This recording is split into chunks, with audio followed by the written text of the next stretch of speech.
Good afternoon, everybody. I'd like to welcome you to the second installment of this academic year's Spotlight Series. I'm Matt Burbitzer-Stahl. I'm the Director of the University Honors Program, Associate Dean for Undergrad Education, and Professor of Music Theory. The University of Minnesota Spotlight Series is a collaborative partnership between the Institute for Advanced Study, the University Honors Program, and Northrop to present lectures, panel discussions, exhibits, and other events throughout the academic year around timely topics of interest. The six-part 2021-22 series, hosted in partnership with the Minnesota Humanities Center, focuses on patriotism, public service, and civic engagement. Before we begin, I want to acknowledge that whether you are here on campus or with us online, we are all located on the traditional, ancestral, and contemporary lands of Indigenous people. The University of Minnesota Twin Cities campus resides on Dakota land ceded in the treaties of 1837 and 1851. We acknowledge this place has a complex and layered history. The land acknowledgement is one of the ways in which we work to educate the campus and community about this land and our relationships with it and each other. The IAS, Northrop, and UHP are committed to ongoing efforts to recognize, support, and advocate for American Indian nations and peoples.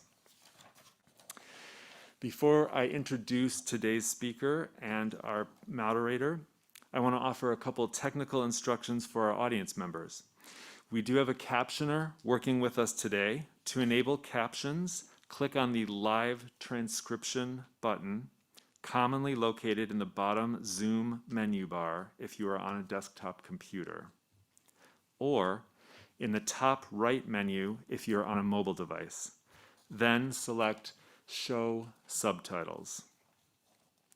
We will be using Slido to facilitate our audience Q&A today. You can submit questions anytime during our program. Attendees in person can use their smartphones and can go to www.slido, that's spelled SLIDO.com, and enter Spotlight Series. That's all one word, Spotlight and Series capitalized. Zoom attendees, check the chat for a direct link to our Slido page. Please note that questions can be submitted anonymously. We encourage you to upvote previously submitted questions to ensure we address questions based on audience interest priority. And honor students, again, like last time, a couple of you will be joining us for dinner. Please meet me right here as soon as this presentation's over, and we'll walk over with our speaker. And then we'll all be meeting same place as we did last time, 6:30 p.m. in the main lounge of Nolte Hall. It is now my pleasure to introduce today's guest. Major General David Hamlar attended dental school at Howard University in Washington, D.C., where he was commissioned as an officer in the Public Health Service, fulfilling a 3-year commitment. He returned to school at the Ohio State University College of Medicine, where he also completed his residency in otolaryngology and head and neck surgery. It was during medical school that he joined the Ohio National Guard 121st FW, initially as an MSc officer, then dentist, and subsequently a physician. A fellowship in facial plastics and reconstructive surgery brought him to the University of Minnesota, at which point he transferred to the Minnesota Air National Guard. His university practice includes training medical students and residents, as well as administrative responsibilities on the admissions committee and as a faculty advisor. His military career includes commander of the 133rd AW Medical Group, state air surgeon, and in 2014 he was promoted and assumed the position role of Assistant Air Adjutant General. He's a member of the Omega Psi Phi fraternity and Sigma Pi Phi fraternity. He serves on several boards to include the Minnesota Military Family Foundation and is chair of the Twin Cities chapter of the Red Cross. He's a team physician for the Minnesota Wild and medical consultant for the Gophers sports teams, Vikings, and Timberwolves. I'm going to introduce our moderator, and then I'd like you to join me in welcoming them both. Our moderator for today and for the Spotlight series as a whole is Kevin Lindsey, CEO for the Minnesota Humanities Center. He's a widely respected advocate and lawyer with a wealth of experience in public policy and education reform. A proven changemaker, Kevin's career focuses on finding solutions to complex issues for institutions. He has a passion for inclusion for all, building a stronger democracy, and leveraging the power of personal stories. Kevin has held numerous governmental and nonprofit positions, such as board chair and interim executive director of Walker West Music Academy, and most recently serving as the commissioner of the Minnesota Department of Human Rights from 2011 to 2019. Please join me in welcoming our guest and our moderator today. And I will turn it over to you.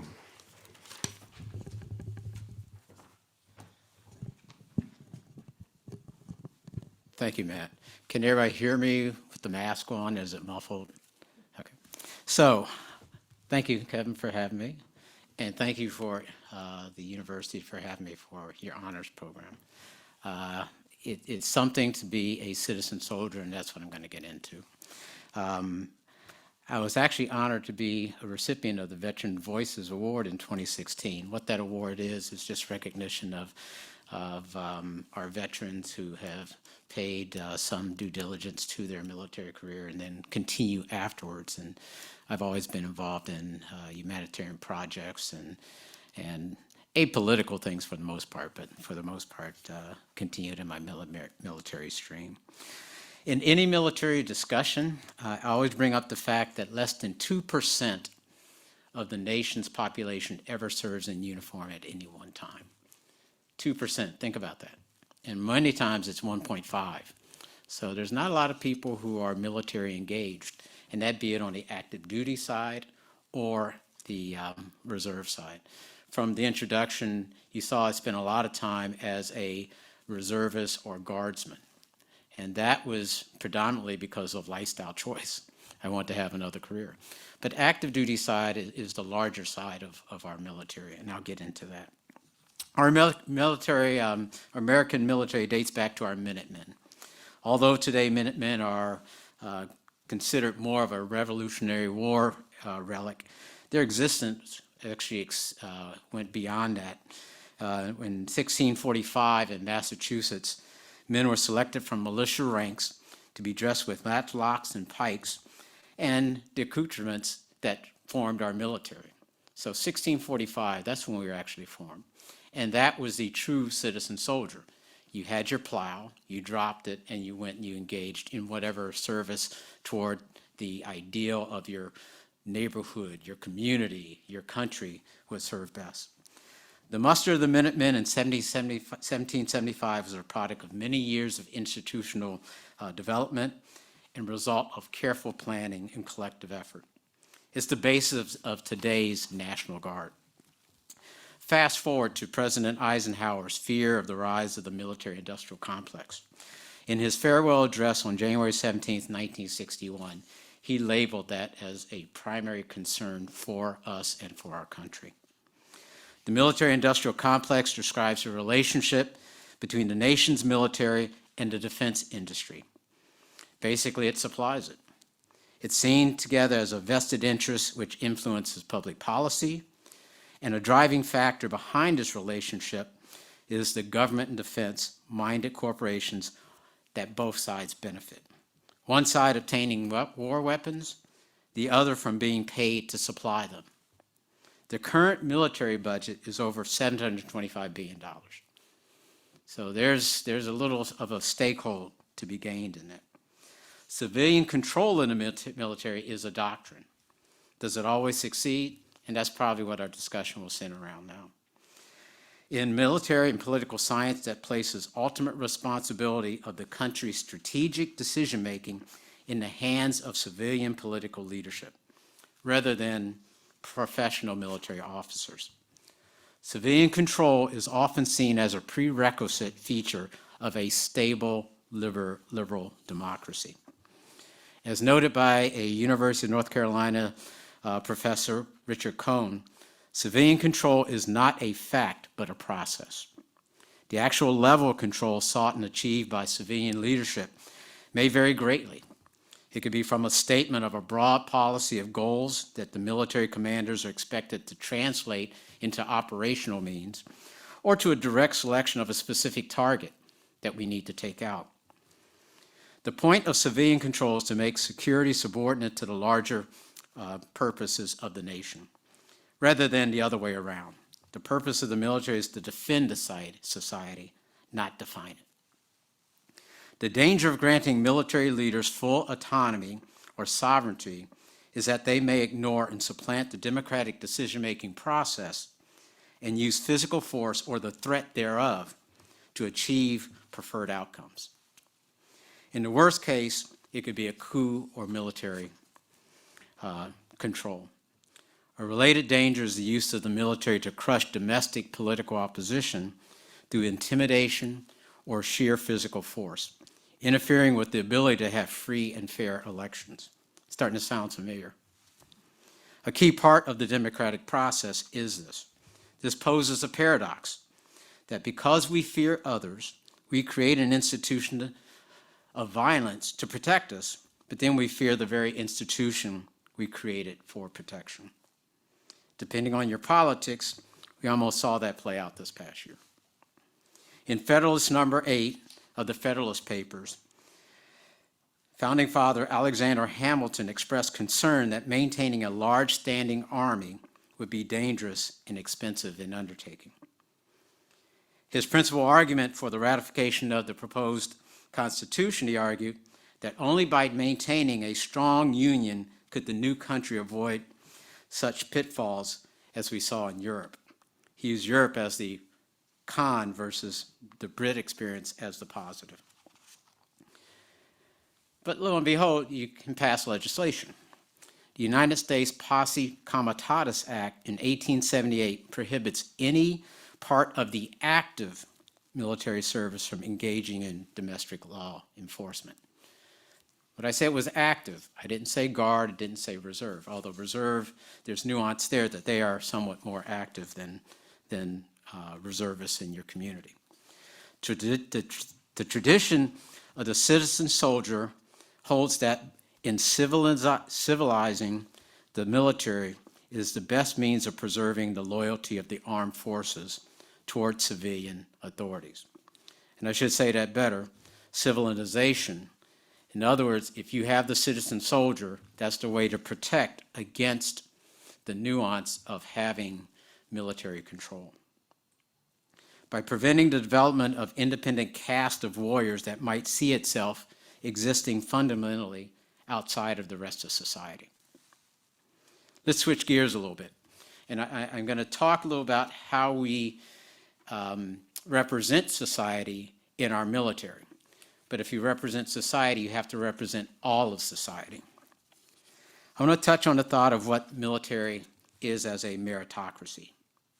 Meritocracy is a political system in which economic goods and/or political power are vested in individual people on the basis of talent, effort, and achievement, rather than wealth and social class. Some believe meritocracy under capitalism will always remain a myth. Mike Kinsley used to be on TV, he's an author, talked about how income, wealth, status are inevitable, and in a capitalistic system, even necessary. This bears some truth in continuing the efforts to increase diversity in the military, in the higher valued occupational fields, especially with promotion rates. The data does not support any significant improvements to date. And I'll talk about that a little later. Executive Order 9981 was issued in July 26, 1948 by President Truman. This executive order abolished discrimination on the basis of race, color, religion, and national origin in the United States Armed Forces, and it led to reintegration of services during the Korean War. Truman was a product of the South. He had a lot of pressure on him. But documents reveal that Truman changed his attitude based on the significant rise of lynchings across the nation. There were 6,500 racial killings and more than 2,000 lynchings between 1865 and 1950. Fast forward to today. Remember, I was talking about how the military has to represent all of us. The military, specifically active duty and reserves, realized the need to increase diversity in its ranks. Metrics are measured in recruitment, retention, and promotion. So diversity, equity, and inclusion programs have increased in importance. Programs were based on the propensity to recruit.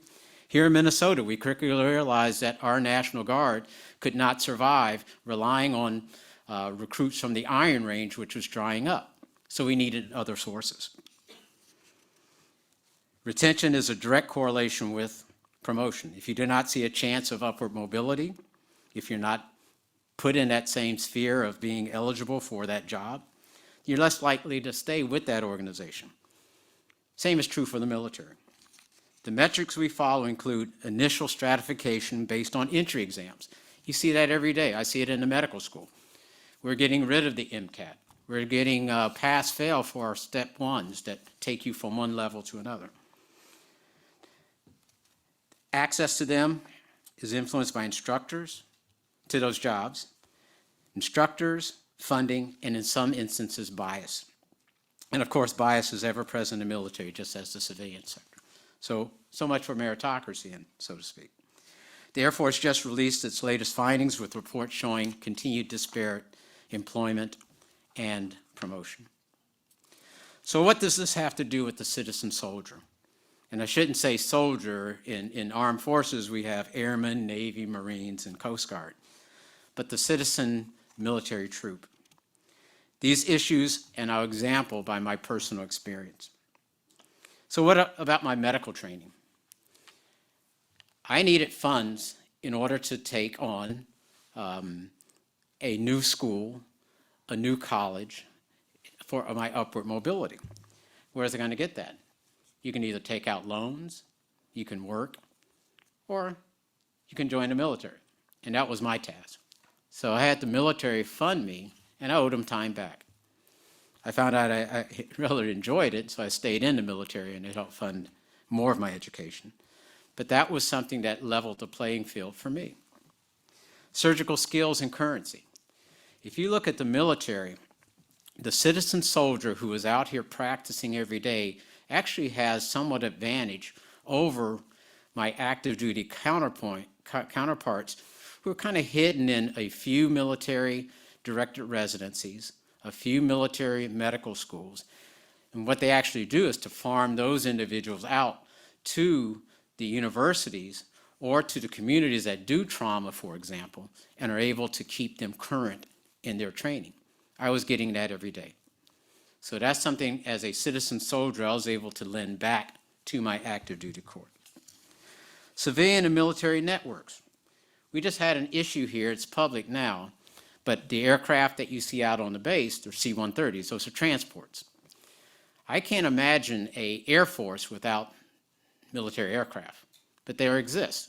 For example, IT is so important now. So you could have a wing made up of nothing but IT. The point is that the C-130 may have gone away. Did it? No, because we had legislative support. As a citizen soldier, I'm able to talk to my senator, I'm able to talk to my congressperson, and therefore use that leverage on the national scale to battle other states, in a sense, for where these aircraft or these missions will lay. And by the way, Minnesota has an excellent CODEL, which is the elected officials. Starbase. This is a STEM program put up by DOD to help kids. It was basically started 4th through 6th grades to help influence STEM careers or STEM thinking. And it essentially is funded by DOD. It's not funded every year. It's sort of a catch-all when there's extra money. But the point is, we had our CODEL working with DOD to try and make sure that stayed funded. And Minnesota is one of the best in the country. Now, there is some private philanthropy that goes into that as well. It doesn't hurt to be in Minnesota with Fortune 500 companies. COVID-19 battle. What did our citizen soldiers do, our citizen airmen do? They helped with distribution of tests. They helped with distribution of vaccine. Of course, you take care of your own, but that's something that we, on the military side, partner with our community to oversee. Legislative input, that can come in several forms. You may have heard of issues. If you think about back in Vietnam, you had Agent Orange. You think about the Gulf War, you had Gulf War syndrome. So now in our new context of wars, we have what's called burn pit issues. We have other issues that are going on that haven't even been discovered yet. But Senator Klobuchar took that to heart and started a mechanism where people could at least register, signify that they were exposed to it, and now we have a way But that's something, a collaboration that I, as a citizen soldier, have over my active duty counterparts, that I can go to my elected officials. There's two new things coming up. There's a place in K2, it's Kashi Kanabar, and it's actually just north of Mazar-i-Sharif in Afghanistan, and our troops were there. And it was a dumping ground for the Soviets, and there's contaminated waste there and everything, so we're looking into that now. And who's taking up the fight? Senator Klobuchar. VA research, we have an excellent VA here. As a citizen soldier, I can collaborate with our VA, which, by the way, is mainly, well, not mainly, but one of its features is TBI, traumatic brain injury, and PTSD. So they are one of the leaders in the country as far as VA interdiction there. So through VA research and making sure it's funded the right way, we can help as citizen soldiers there. So how does the civilian sector benefit from the military? Leadership. When I look at folks who are leaving the military every day, they take jobs of leadership in a lot of companies, corporations, schools, education, other areas. So the military can provide leadership. Capable workforce. If not a leader, you're going to be someone who's dedicated to the job and get it done. And it's amazing how so many companies look at a resume of a citizen soldier and say it doesn't match what I have. But what you have to do is break it down and show things like, if you read a letter of recommendation from a military type, it's very just cut and dry. It doesn't show any accolades, so you have to read through that. But the point is, you get capable workforce out of it. Technology and IT, we were just talking about some of the things that come out of the military that benefit society. And if you happen to do it right here in your community, it'll probably do it quicker than others. Commitment, loyalty, STEM, all these things come from the military. How does the military sector benefit from society? Again, recruiting, obviously funding and taxes, industry, IT, and tech. So I'm just going to leave you with that. I touched on a lot of different things. I know Kevin and I will discuss these, but if you have questions, just shout them out, or Sligo it, if that's the term. But I'm sorry if I went over time, but okay. Thank you.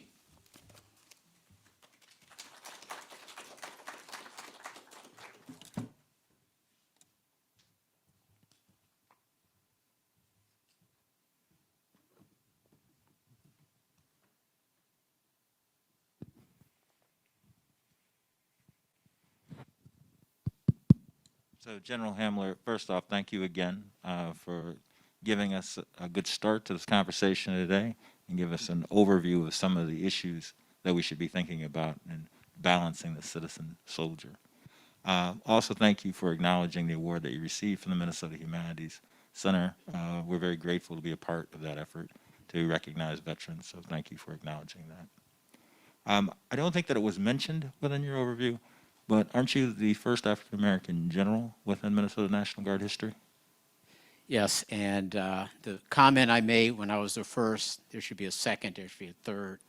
And I think in a lot of our lives, we're often first. And I'm still looking for those seconds. So my job, whenever you take a military position and you move into it, your commander who oversees you or puts you in that position, who's your successor? So you're already looking for that next man up, next woman up. So yeah, so I'm looking for that person now. All right. You made mention of something that I thought was stark, and it's been said before, as it relates to how many people participate or are involved in the military. Military membership is really made up of only 2%, or a little less than 2%. How does that impact, in your mind, this idea of balancing the citizen soldier? Well, unfortunately, in the past, that 2% all came from the same demographic. And if you look at any census today, you see that demographics changing. So that made me think, because I was brought in to that position, one is to help that change. So if you have, and I mentioned Iron Range, if you have a majority of folks coming from one demographic and you're always going back to it and you're not opening your aperture, you're destined for failure. So what we need to do is to make sure all folks, all demographics throughout the state, specific Minnesota, know about the National Guard. So, and that translates to the military overall. Because if you look at military lore, it's generational. And anyone in here who has military family will say, yeah, dad served, grandpa served, and you see that on down. We need to break that. It's great that that happens, but we need to bring more people into the military and show what a great career it is. I will add one more stat. When I was recruiting, I was in East St. Paul, and I was recruiting in a Hispanic area. And somebody, 13, 14 years old, ran up to me, all I'm going to do is go in and get shot. There is a fighting force, but there's a support force as well. All of it's necessary. If you look at the fighting force, it's probably 10% of the military. 90% is all support. Somebody's got to move product, move forces. A vet was telling me today I was nothing but a bus driver because as a flyer, all I'm doing is flying around. So, you know, that's all tongue in cheek. But the point is that there are numerous jobs, numerous availabilities for people in the military. I appreciate that split as relates to 90-10 is really important for people to understand. Mm-hmm. You mentioned earlier on about the military-industrial complex. So this is a phrase coined by President Eisenhower. And when we think about sort of where we are as a country and sort of the amount that we spend, and I think you gave the number, $725 billion, and we think about our military might as it relates to the second and third size armies and navies around the world, one would say that the idea that Eisenhower articulated has kind of come to fruition in that it is kind of a self-sustaining beast, so to speak, that continually needs to be fed concerning a significant amount of our budget at the federal level. Is this something which is actually talked about within the military? And if it's a concern among civilians, how can we address this within the space? Well, I'll be honest. Just like I talked about the C-130 issue here, any wing, any base, any specific military entity is interested in staying in existence.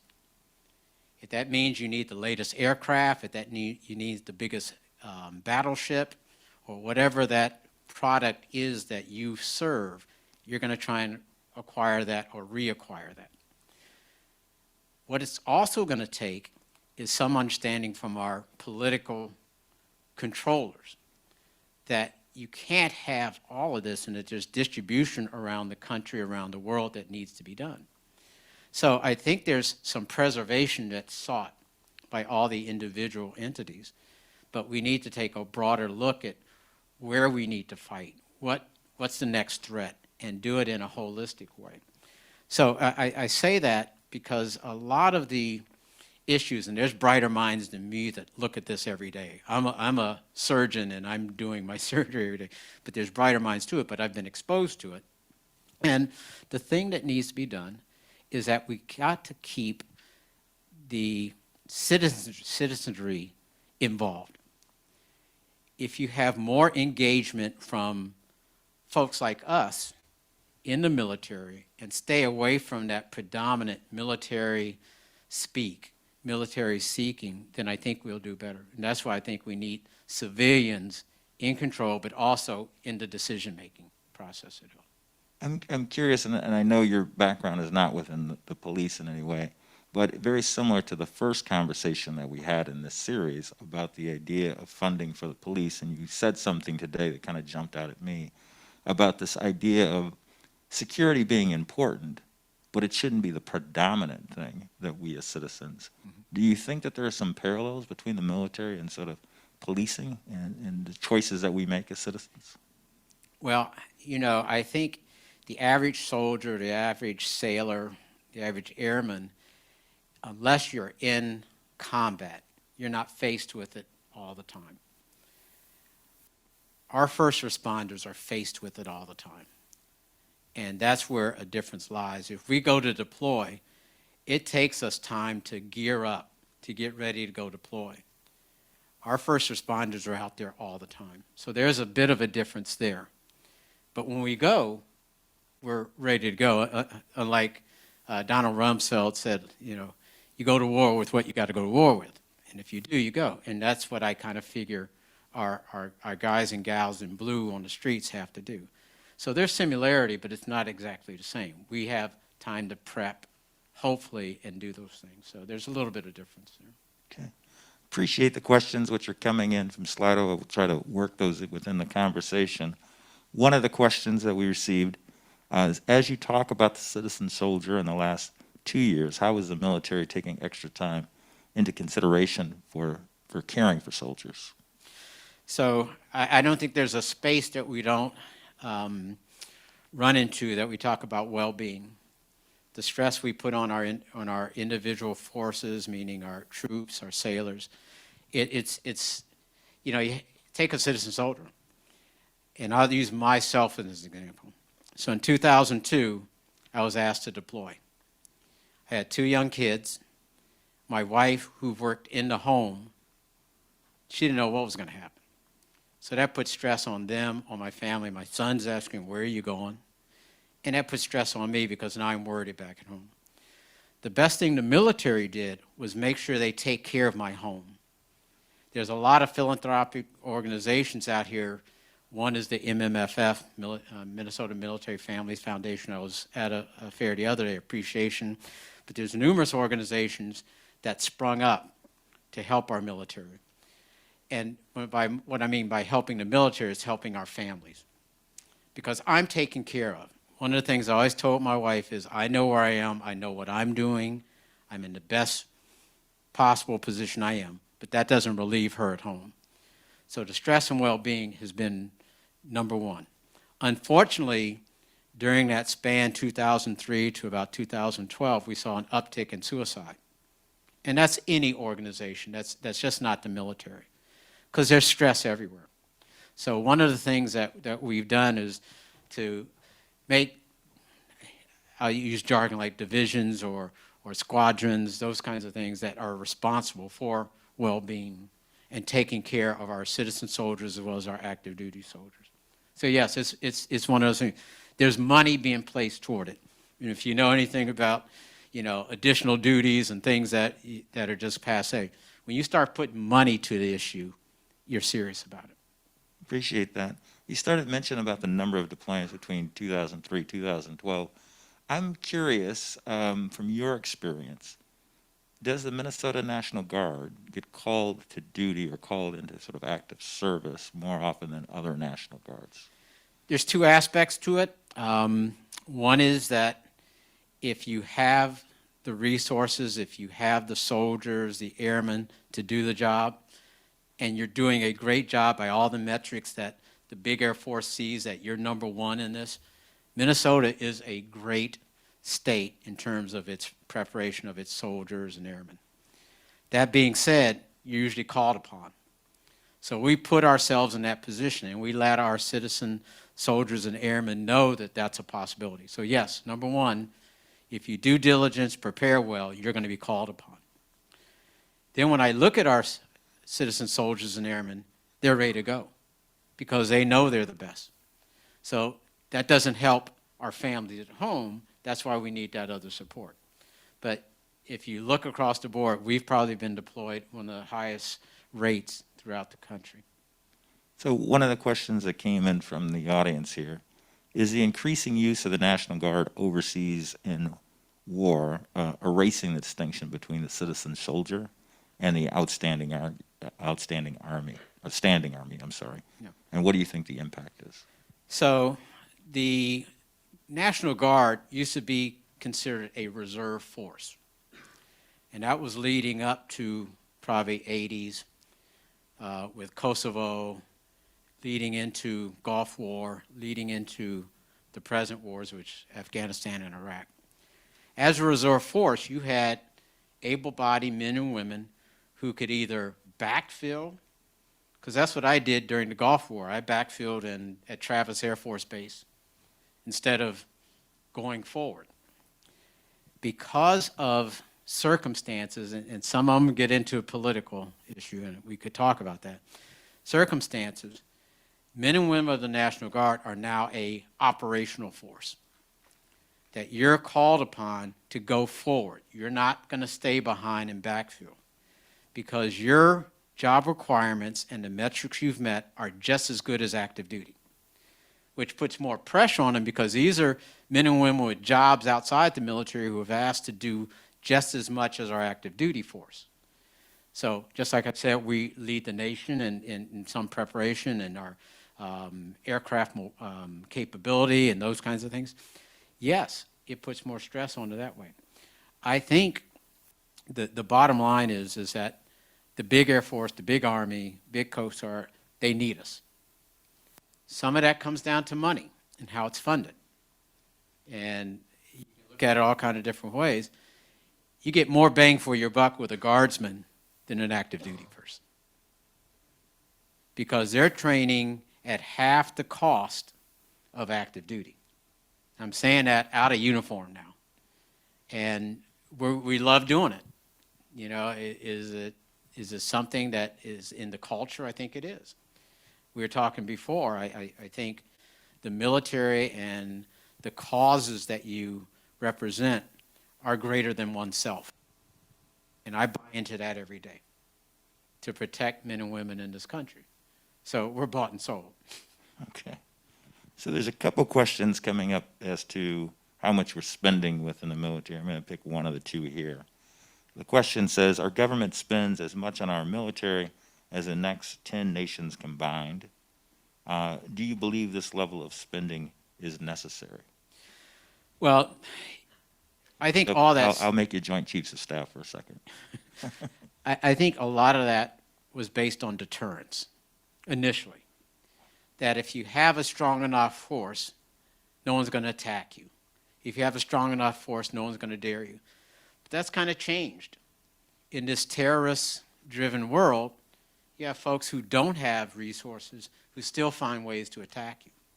So what we do, we just ramp it up a little bit more. We need more defensive measures. We probably don't need as many offensive, but that's still part of the overall plan. I would say, honestly, out of uniform, we probably don't need all we have. We could be more efficient in our production.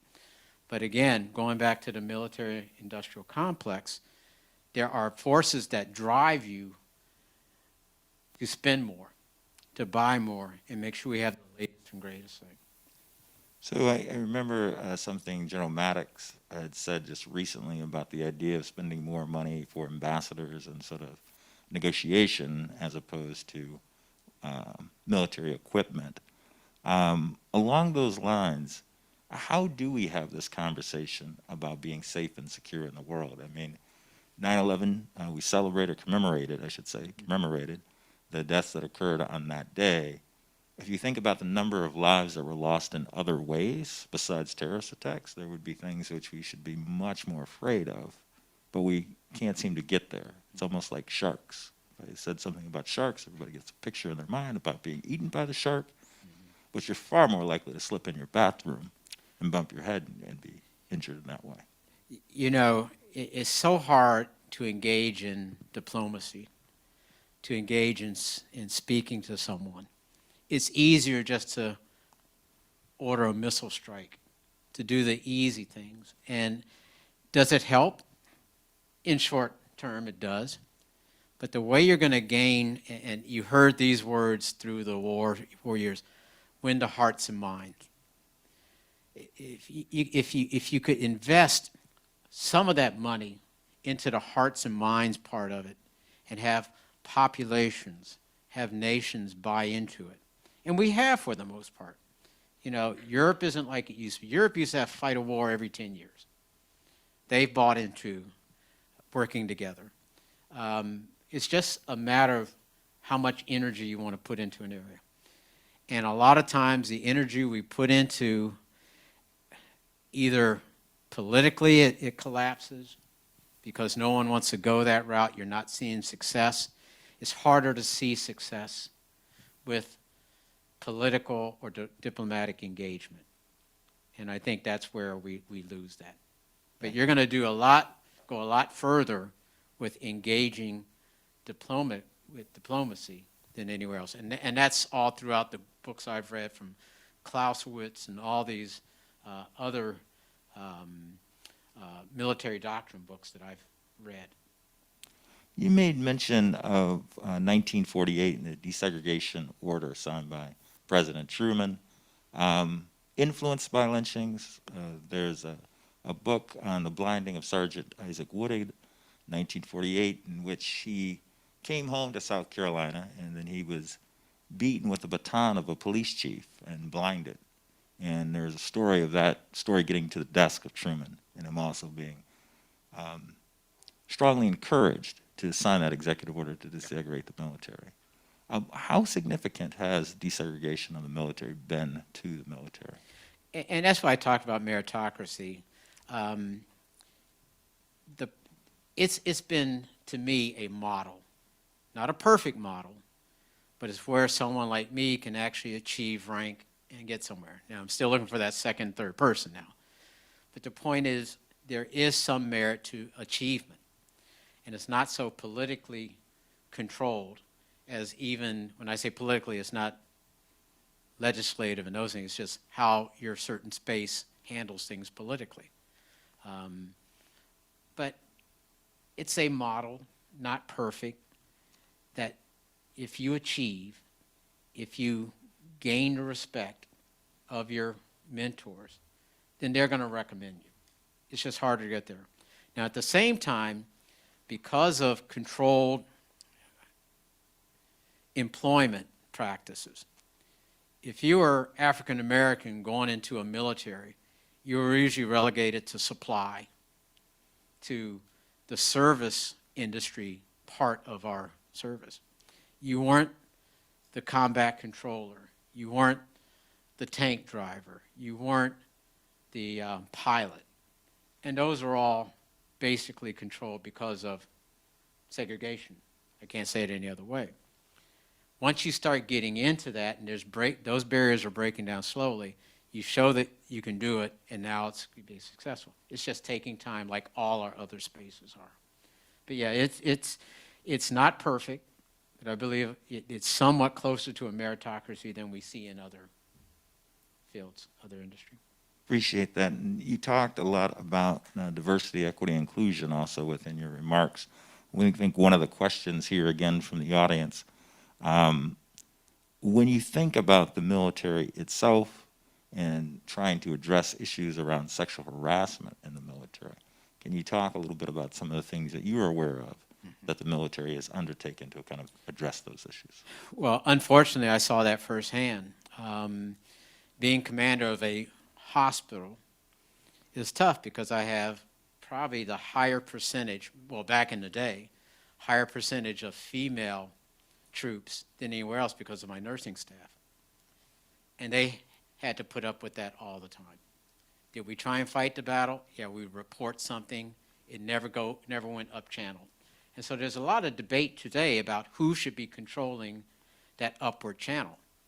Should it be the commander who sees you every day, or should you take it out of that person's hands and give it to a colloquia or a controlling agent that looks into, with, in a sense, a clean mind or clean slate to say, this is what's happening? Because wherever you are, there's going to be bias. You're going to know Jimmy Joe, you're going to know so-and-so, and they're a good person. Yet, when it's reported that they've done something, there's going to be a bias. So that debate's going on right now. I don't think it's settled. I think the commanders still want control of their troops so that they can mold and push them in a way that's going to best serve that mission. But yeah, it's still there. There's reports every day. Some of them were Fort Hood, Fort Bragg. You see it all the time. But we're doing our best to control that in the military. And again, in a sense that we need controlling agents who are outside of that immediate space and can look at it objectively. A question has come in. Could you comment on the recent deployment of some state National Guards to the border between the United States and Mexico? And this may be a little bit of a legal question as to what authority do governors have to utilize National Guard troops? So in any deployment, the commander-in-chief for your state assets, which is the National Guard, is your governor. In times, it could be the lieutenant governor, but it is a state-controlled asset unless federalized. And World War I, there were many troops right here in Minnesota who were federalized and sent to Europe. If it's something within our borders that has the context of not being a national fight or in terms of a war, then yes, other states can request our troops go. And then that's governor to governor. And the governor will say, yes, I'll send troops down there. But it's very tightly controlled as to who and what they'll do. So does the governor still have control of troops when he sends them to Texas? No. So in a sense, he's given up control of those troops. They're not federalized, they're just part of that militia there. So one of the things that is very well, that's thought about is what do I do with my troops when I send them somewhere else? Be it another state, out of country, those kinds of things. As far as the political angst, I don't see a lot of states so politicized as this is, wanting to send troops there. In fact, you saw a refusal of states to send troops to the border. Even though, if you think about the National Guard, it's still a brethren or sister society in itself, that we want to help each other. So if someone's in harm's way, we still want to go help. Now, our commanders may think otherwise, but at the same time, that's how that's handled. You also made mention in your remarks about the act Posse Comitatus, and that also came to play here within the last 12 to 16 months here in the Twin Cities as to whether Governor Walz would accept troops being urged upon him by former President Trump. Could you talk a little bit about sort of the dynamic there for the National Guard? So what I told you about that was active duty force. Federal forces cannot arrest, engage in law, any aspects of law against its citizens. In fact, the National Guard can, but it's more in a protective, defensive posture. So if you were to accept federal troops from outside, what's the boundary there? And there are, the 1898 Posse Comitatus Act said that federal troops can't do that. They can't wage war against its citizens. That's essentially what it says. So you saw some instances where people trying to, guardsmen or federal forces trying to protect themselves maybe strike out. And we try our best to control our forces so that they don't. Number one, give them protective gear or take them out of harm's way. But yeah, that's open for debate. And I think in some of that, what you're talking about, those forces were somewhat de-identified. You didn't know who they were. Correct. So I don't know if they were active forces. I didn't know if they were DEA. I didn't know if they're ATF. You didn't know. So if you leave sort of a cloud cover over it, then maybe they're doing things that maybe they shouldn't. But I don't know that to be a fact. I just don't know the details of it. Okay. Another question from our audience here. Do you think there is a partisan divide in the military? And if so, how do you think that affects military culture and the public perception of the citizen soldier? Well, I remember, and from an apolitical way, because number one, we don't engage in politics, but the presumption was that the military is mom and apple pie. In other words, colloquialism for GOP. Basically, it was Republican, protect the nation, but there's all types, there's all stripes in the military.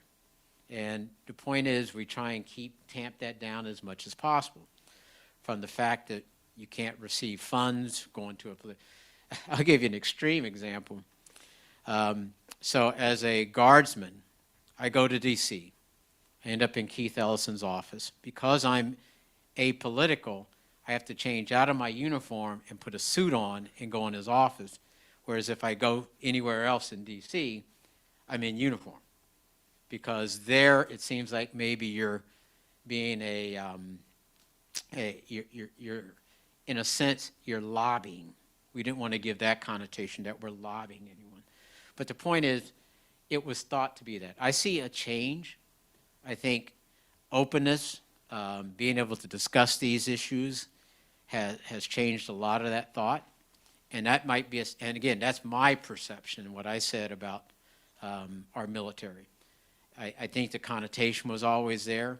If you looked at the political speak in terms of which political parties used the military to their advantage over one, it was always more Republican versus Democrat, small d. But the point is, I think there was that. I see it changing. Okay. Is there anything that you think we as citizens can do to encourage that? Become involved. Join the military.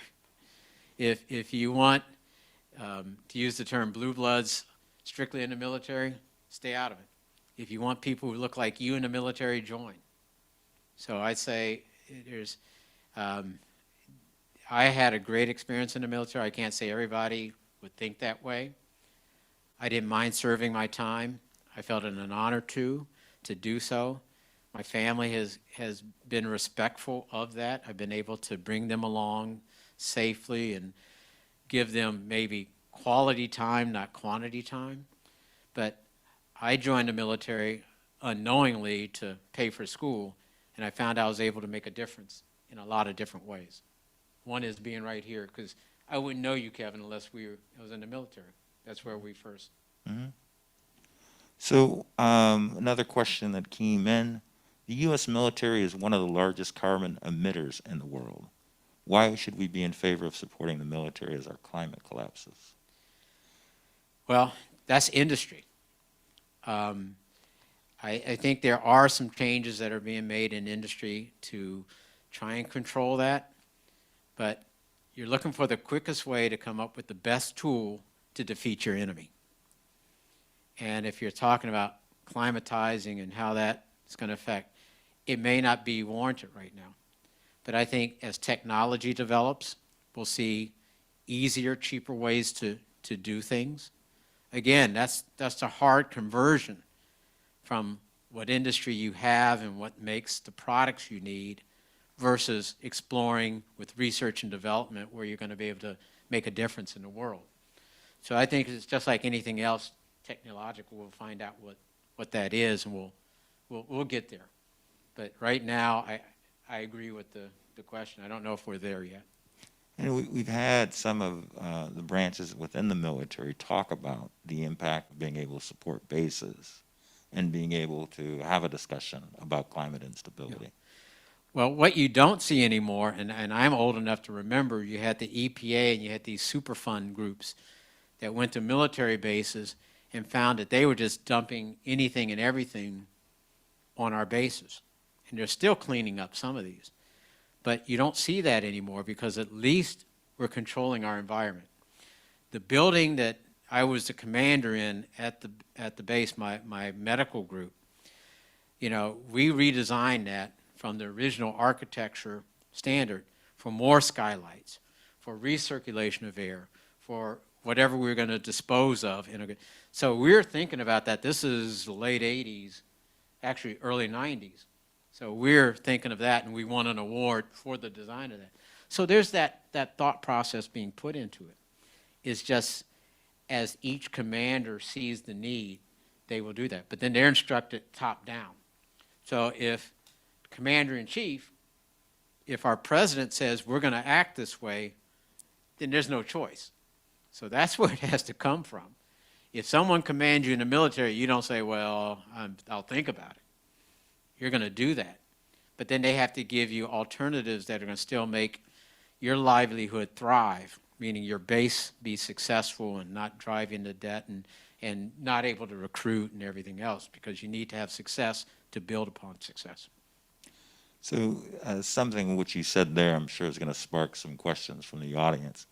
I'm going to use an example from the Department of Justice. There's an investigation going on within a former attorney within the Department of Justice, and basically the allegations which are coming to light now is the notion that this individual instructed the president as relates to how to proceed with a coup.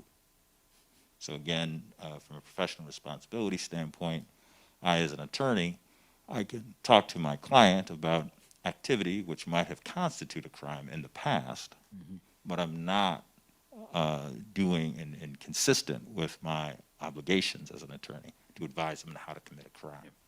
So to that extent, I'm curious, is there a sort of dynamic there at play within the military as it relates to the president or civilians? Yeah. So I was fortunate to be with SecDef, Secretary of Defense Mattis, the other night. He was in town. And he harped on this all the time. What are your responsibilities? When you swear an oath, you swear it to the Constitution, not to an individual. And by doing that, that gives you your out. You should make sure that that's the onus that you put before yourself and not reliance on what this person will do for me if I do favor or curry favor or whatever. But your allegiance is to the country, and the way we give it to our country is through the Constitution. Now, there's some ways that, and unfortunately, you could be hung out to dry. What I mean is if you go against your commander or something like that, you may not get promoted. But that's just like the whistleblowing we hear about in our everyday communities. So we have whistleblowers, we have protecting agencies.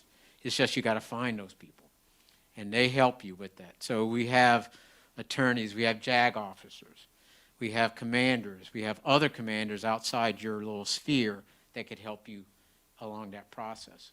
So you're not isolated, but if you're going to do what you believe is important in your heart and your mind, you always have the Constitution and the fact that your allegiance is to that document.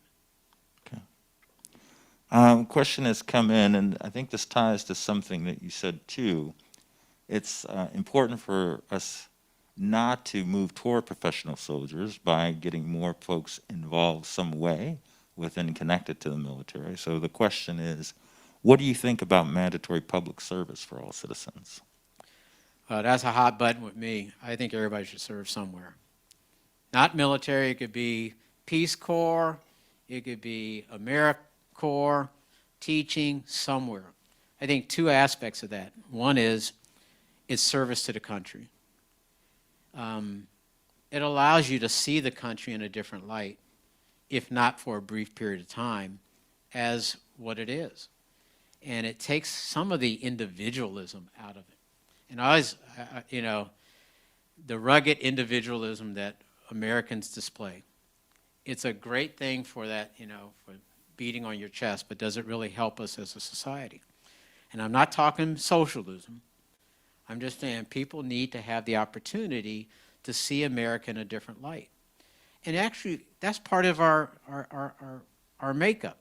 If you look at Boy Scouts, I used to be an Indian guide. You look at all these organizations that have national commitment, so to speak, I think those are things that are perfect to align you to some type of service. I think one of the things that you'll strike up is funding, commitment from the government to do that. But like I said, we're having trouble recruiting. The other part of that is you're building a line of recruitment to your military or to your public service or to your political, to your medical, to all these different industries that exist if indeed you put some effort into it. So I'm a believer in it. I don't know what other folks feel, but I think it's something that would be good for our country. So on a related note, and let me posit it in this way, within the last 30 to 40 years, you've seen more professional sports teams have some type of acknowledgement of military personnel. And in the last 5 to 10 years, you're now seeing some of those sports franchises recognize what they refer to as common everyday heroes. Is there a need for us to sort of reconcile this as our society of the work of the democracy happens outside of the military as well? Again, I can only agree with that. I think one of the things that originally happened, it was paying honor to the military. And that got into a little bit of a snafu also. Essentially, the military paid for these ads for the football teams, for the NFL and basketball teams. We paid for that. And the public assumption was that they were volunteering this cost or foregoing the cost for us to be part. No, the military is paying for that. It's just like NASCAR, they got a National Guard card. Military pays for that stuff. So we've backed off from the military in paying for these things lately. And to your point, industry, sports teams have stepped up and made it a point. Now, some of the things that you see may be just to, again, buy gratitude and have endearment from its listening or visual audience who's looking at these things. But at the same time, I see that commitment. In terms of, what was the last part of your? Well, the idea of these common everyday heroes now being recognized. Yeah. You can identify heroes every day now. And is someone who's deploying to Afghanistan as important as the person who's saving your life on the corner? Is the person who's going over and flying missions over China just as important as the fireman who picks you up, takes you to the hospital, and the nurse and doctor who are helping you? I think all that's related. I think it's one, a service. You get paid in all of these areas. You're not volunteering your time for it, but at the same time, I think it opens up that window where if they can do it, I can do it. Some people say, like I said, only 2% do military, but a larger percentage of that are our first responders. So it opens up that everyday I can do it, I want to be engaged type of attitude. The problem is we make sure that that goes to all communities, and all communities are able to participate at that level. That can be firemen, that can be police officers, can be whatever it is in the community that's a first responder. Okay. This is a question again. What are your thoughts on General Lloyd Austin as Secretary of Defense requiring a waiver from Congress given his active service? Yeah. Does this violate civilian control? Yeah. So that starts to enter into the limitations we placed on our military in becoming more or less the owners or the purveyors of our status. So it used to be no one crossed that line, that you had to serve a certain amount of time out of uniform before you could come back in and command. He happened to be the right person at the right time, to me. He demonstrated, number one, that you have capability to do the job, and it also demonstrated, at least the present administration's voice, that we need to do something and show that we're open and inclusive. So to me, that was a good pick. But if you look back down the line, even in the prior administration, they did the same thing, and others have done it. I think we need to be wary of that if we continue to recruit and bring folks who are closely aligned with the military, then you start to sort of inch more to that military-industrial complex, because they're going to know people who know people and maybe influence where we buy, what we buy, those things. But I think General Austin was an excellent pick, at least in my mind.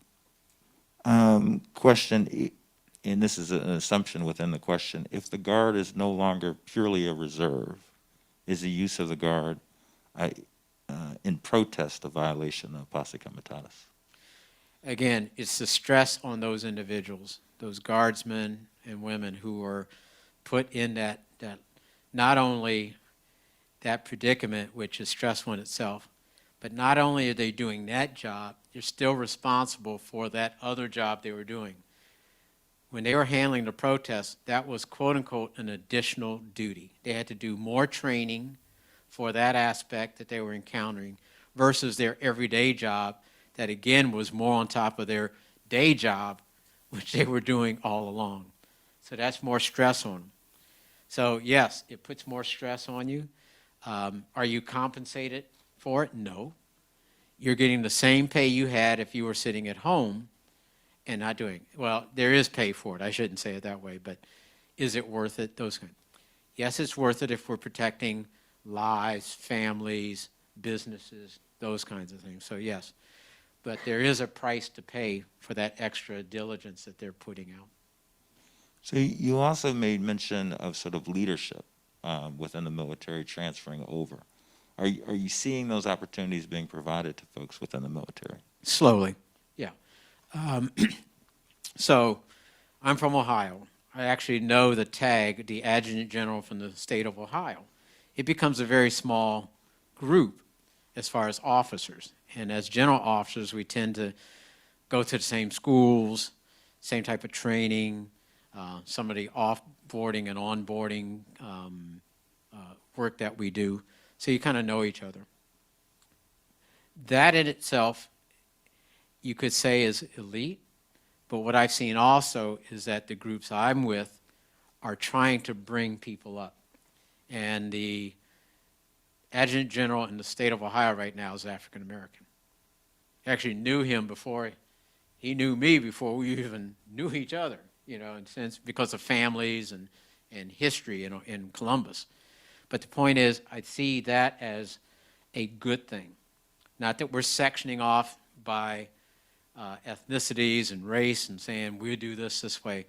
It actually helps build that tide, you know, helps rise all the ships. And so the fact that we have conversations extends to other groups and talks about, just like in your spaces where you talk about, I'll say D&I, but also how we succeed, not only by achieving grades, by getting coursework done, but we all help each other. And that's what this has done for us. I think we have a couple of surgery questions here coming up. The first is, it was identified the Wild, the Vikings, and other sports team, but Wild specifically, first and foremost, is this because hockey players are laying down in front of slap shots? They do that, and I give them all the credit in the world. I mean, usually just in the playoffs they do that, to tell you the truth. Mm-hmm. But the point is that they're committed to their goals. I'm a frustrated jock, and one of the things I love is sports. So I've been able to parlay some of my work and become a cut guy for the Wild. But you see that bond, that group that group that brings things together to try and accomplish a mission. Now, we haven't gotten there yet. We're trying to get to the Stanley Cup. But the point is, they're trying. And that's something that I believe in teamwork, team sports. If you see what I've been, just from what you've read, is mainly team sports, not individualism. So yeah, it's in my DNA. It's part of that belonging to something greater than yourself. Now these guys are making money. I know that. You know, they're making more money than we'll ever make, that sort of thing. But there is that kindred spirit, that fight that they're trying to achieve a goal. And that's what I believe in. So it's fun being around them. Okay. Question concerning elections, and I'll ask the audience too if they're interested in any questions here about ready to come to the end. They can send them through Slido. Again, citizen control, military. What do you think of individuals who run for political office that were formerly in the military? Is that something that should be promoted more, or is that something where it shouldn't necessarily give a person a leg up, or maybe it should give? You're saying the politicians who have military backgrounds? Yes. I saw a lot of that initially from our, veterans who are leaving Afghanistan. I think you saw the same thing in Vietnam. But it plays to a certain extent to the populace and the voting populace who's out there. Number one, you have that heroic figure who speaks in front of an audience and kind of captures the imagination. And I think it could be any of those. It could be police, fire, any of those folks who get up and want to make a difference. And I think the folks who are coming out there aren't doing it for political gain. I think they have a story to tell. I think they want to get their message out. Maybe, if it's not war, maybe it's anti-war. Mm-hmm. Maybe they've seen things that they don't want other people to see. So I look at both the pro and the con in that, in a sense, somebody might want to has seen it, and they don't want people to be involved in it. So it's one of however you look at it. But I think it's a good thing that they're involved. Again, that's what I said before. We need our citizenry involved who know about the military to make difference and make choices and make decisions for our military. So that, again, it's even-handedness. No, when you were saying that, it flashed through my mind about John Kerry and the idea of some of the positions which he took within that space. I want to thank you, but I want to give you one last question here in doing so. So listened to a podcast, and they were talking about surgery that presidents undertake. And specifically, again, they had referenced that President Trump had surgery and it was secret, but in the course of time, Grover Cleveland got on a boat because he had cancer in the mouth and had surgery done. Could you talk about how difficult that might have been back in Grover Cleveland's time about having surgery on a boat as opposed to today in a theater Well, that you we operate? still do surgery on boats, but you might as well say that boat has a modern operating theater. And I don't know what the particular aspects, because I know that happened, but I don't know the aspects and what was afforded at the time. I'd imagine that on that boat, there wasn't much difference between that and being in some hospital here on land, especially when you have that type of clout. But the point is, technology has grown, and you can do surgery in a lot of areas that maybe you didn't. And I was forced to do that in tents, in huts, and it's amazing what we can do when, number one, you have the dedicated staff and the people to help support you, but also the big machine, which is the United States and its military behind you to support you. So I think things are circumstantial. So I think he had the best of everything on that boat wherever he was. It wasn't like Gilligan's Island. No. All right. So with that, please help me thank General David Hamlar, first African-American Adjutant General within the state of Minnesota, and just an outstanding conversationalist today. So thank you very much for being a part of this.